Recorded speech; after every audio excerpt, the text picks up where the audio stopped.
Welcome to PC Error Detective. In this video, I will show you how to remove the welcome message on Discord.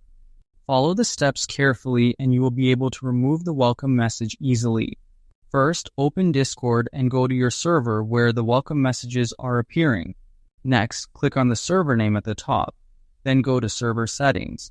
Now, find and open the parts Engagement or Safety Setup, or Onboarding Live Welcome Screen, or Community Settings, depending on your server layout. Turn off or disable Send Welcome Messages or Welcome Screen options.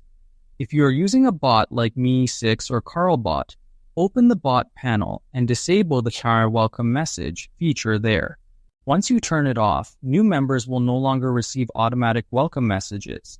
That's it, your welcome messages are now removed. Thanks for watching, and don't forget to subscribe to PC Error Detective.